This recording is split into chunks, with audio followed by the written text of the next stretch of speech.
Is the United States senior leadership intentionally deceiving the American people when it comes to matters related to the Russia-Ukraine war? That's a question that we have to answer, because based on things that have come out in the last 24 hours, that question has to be asked. There's another question, though it's not completely clear at this point, if it's either intentional misinformation, or does it represent that there are some significant failures and weaknesses in our senior officials' ability to accurately understand the world around them? Either way, it's bad news for America, because that means that our senior leaders are either doing something that besides what they're telling us, and they're deceiving us and telling us one thing is true while they really want to do something different, or they don't know what they're talking about. Now, I know you may hear things like that a lot, and that's kind of common. Basically, anytime somebody doesn't like what someone's doing, they make those kind of comments. But as I'm about to show you, this is a different category. This is something that's really troubling.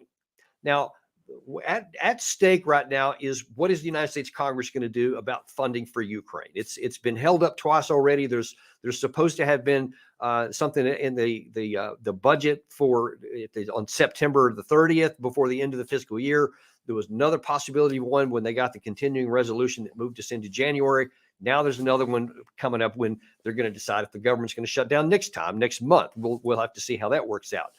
But the question is, should the United States give them money, and if so, towards what end?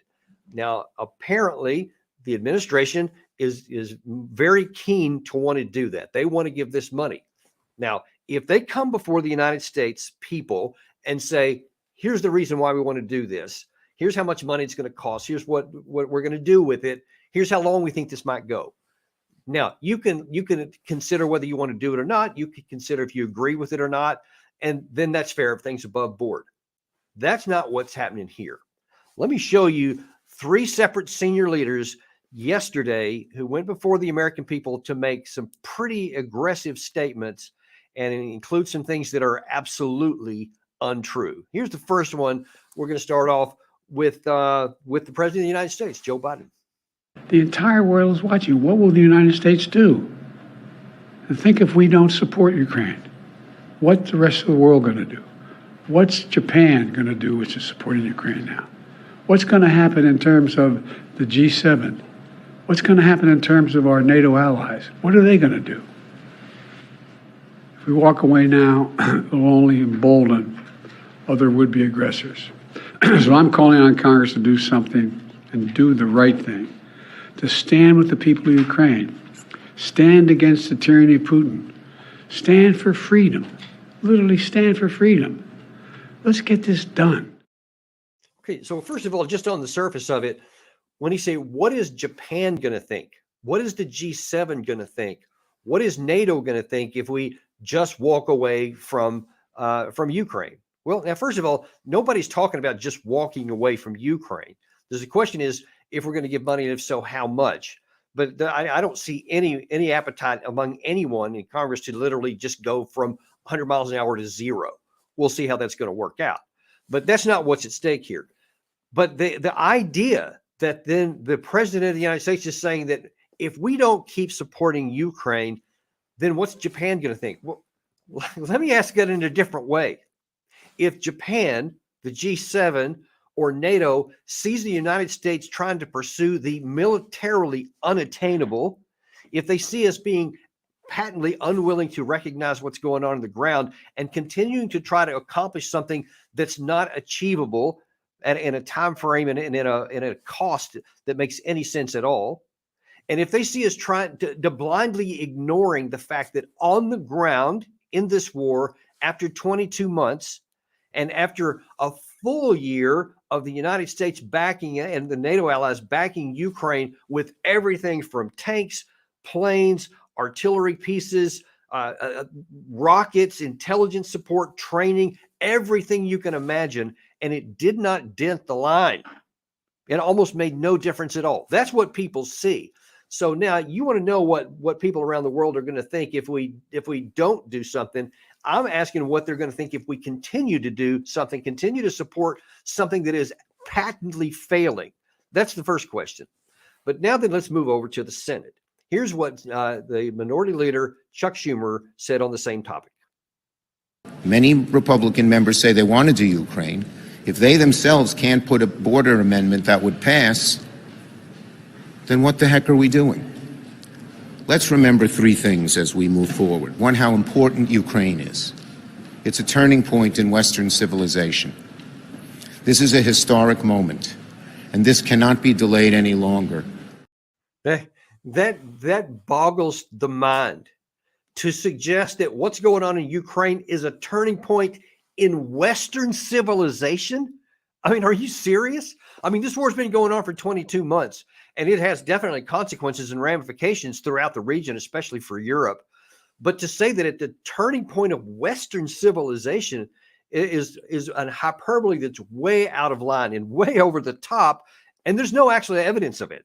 I mean, after 22 months of war, you see that Russia has a sliver of land, about 17% of Ukraine, which they've held almost from the beginning. They lost a good chunk of it after about 8 or 9 months of the war, but they've held on to that 17% from the beginning. But that's it. They haven't been able to gain any more, even though they've been trying. And as I've been arguing in previous deep dive episodes, the risk is that is going to expand if we don't change our tactics, if we don't change our behaviors and our strategies. There is a risk that if we just keep blindly doing the same thing, that Russia could gain more territory. But that's probably all they're going to do. They're going to get some more territory because they don't have the capacity to continue to go further. That's one point. We're going to get back to that one in a second here. But for the leader of the Senate to be saying that this money has to go because it's going to change Western civilization, then not provide any evidence for it. I mean, he doesn't even say because of A, B, C, and D. He just makes this blanket claim because he's trying to say something grandiose. He's trying to say something that would make the listener go, wow, I didn't realize that much was at stake, and then not examine it. So that's point number two. Now we get to point number three. And I've saved this one for last because to me, especially as a military man, this one is the most egregious to me. So we have John Kirby, who's one of the senior White House spokesmen, who is a former admiral, ergo someone who should know more than I do. I was a lieutenant colonel.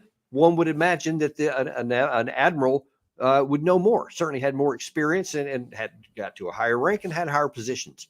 Here's what he had to say yesterday. There should be a genuine concern about what happens if you just let Putin go, if you just let him have Ukraine. Because make no mistake, he hasn't given up his strategic goal of subjugating the entire country. He doesn't believe it ought to exist as a sovereign state. And so we can't support Ukraine. Their chief advisor yesterday said they're likely to lose this war if they lose U.S. support. And Putin gets all of Ukraine, then what? Then where does he go? Because right then, he's up against the eastern flank of NATO. And if you think the cost of supporting Ukraine is high now, just imagine how much higher it's going to be, not just in national treasure, but in American blood, if he starts going after one of our NATO allies. Because American boots would very much have to be involved if Mr. Putin is let to have this strategic victory in Ukraine and then perhaps goes after one of our NATO allies. Okay, that is so over the top. It's just hard for me to even imagine. There is no evidence that Putin is going to be rolling west and trying to take into a fight in NATO, or that he even can take even all of Ukraine. See, Kirby there is claiming that that Russia, if we don't take action, is going to conquer all of Ukraine, which he hasn't been able to do beyond 17% in 22 months. But whatever, okay, sure, they're going to somehow now take all of it.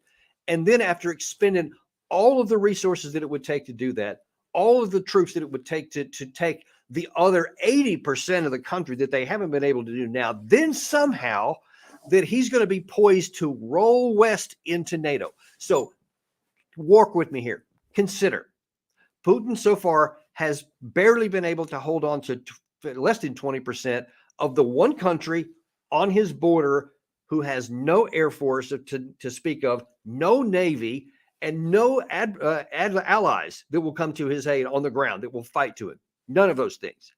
20%, almost 2 years of fighting.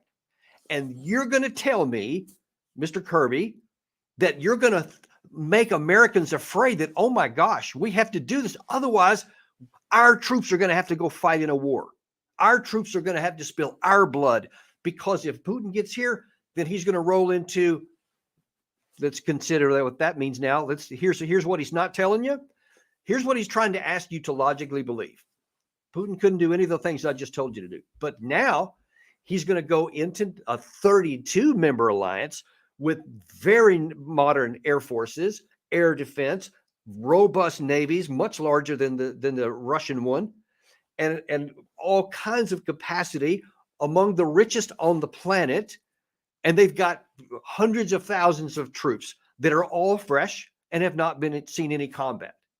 Now, what possible sense did that? How can you make any kind of claim that what President Biden said is right, what this leader of the Senate said is right, and what John Kirby, a former admiral, is saying? None of those things are lined up with what we see on the ground.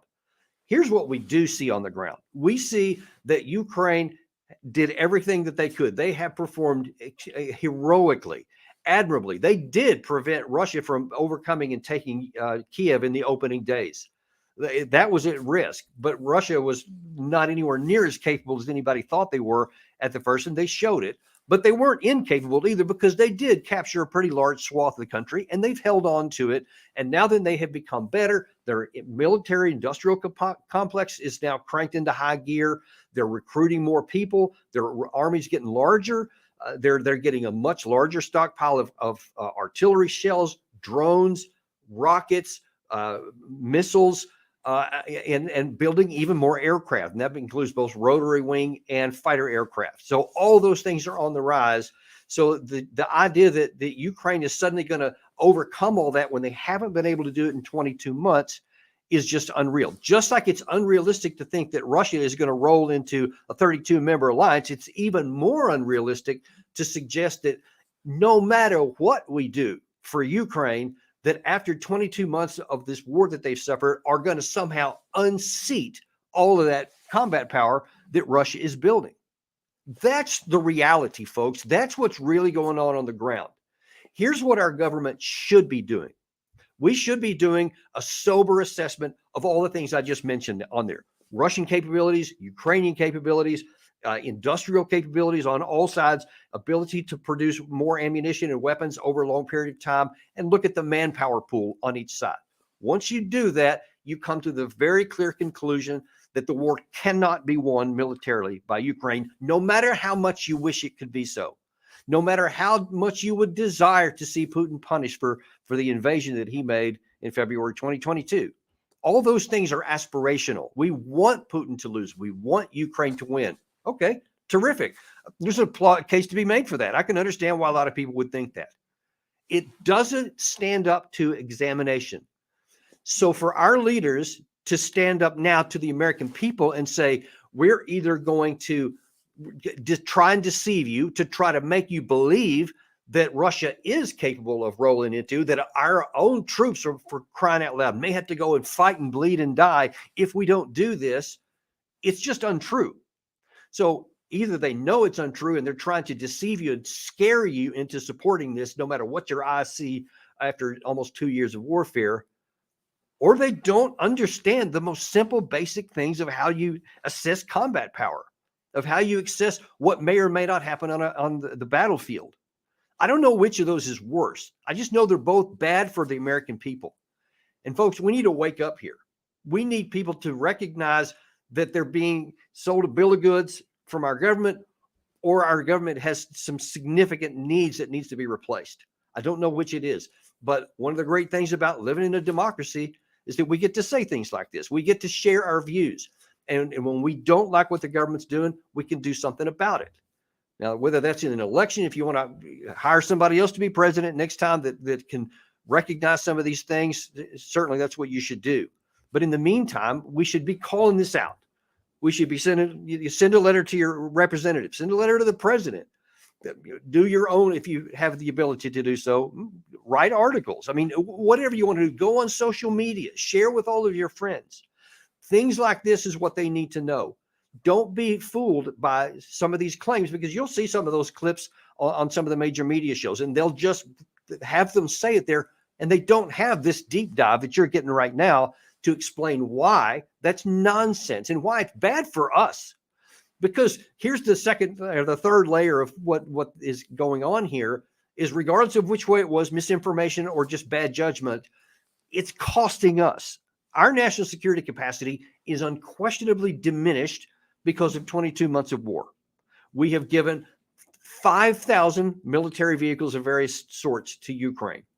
We have given millions of artillery shells, hundreds of thousands of various kinds of other rounds and missiles, anti-aircraft missiles, anti-tank missiles, and hundreds of millions of rounds of various other kinds of things. Now, we're trying to replace those. They talk about that all the time.